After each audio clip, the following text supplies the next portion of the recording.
The intermittent droning of a machine tugged me out of the most unsatisfying sleep I'd ever experienced.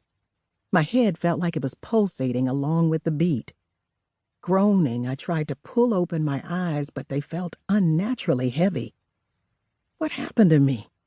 I thought as I contemplated going back to sleep to stop the dull, painful throbbing of my head. But then the memory slammed into my mind like a Mack truck, and my eyes snapped open as I took in a sharp breath.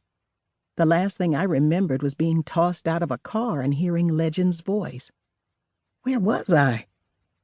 When I opened my eyes, they landed on Maliah, who was sitting by my side with her mouth partially open and her eyes wide as if unbelieving that I was awake.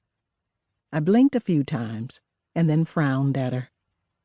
"Damn, you gonna speak or just stare at me?" I mumbled, slurring my words while shifting in the hospital bed.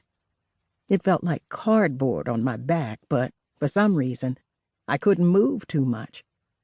I suddenly became aware of the IV in my wrist and the oxygen tube blowing frigid air up my dry and crusty nose.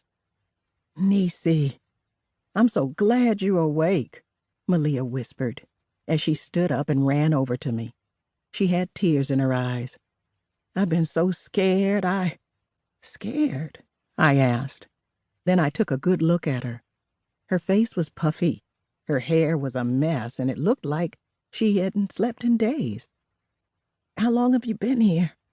"Hell, how long have I been here?"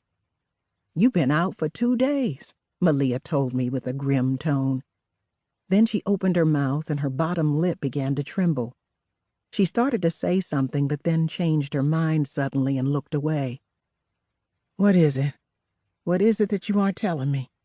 I asked, snatching the oxygen tube from my nose. Then a thought came to me. Danny.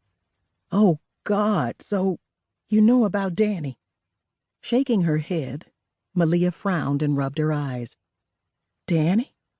Niecy, I already know he's No, it's Tan. Maliah bit her lip before moving closer to me and grabbing my hand. Tears began to fall down her smooth, golden cheeks, and I felt my heart rate start to speed up in my chest.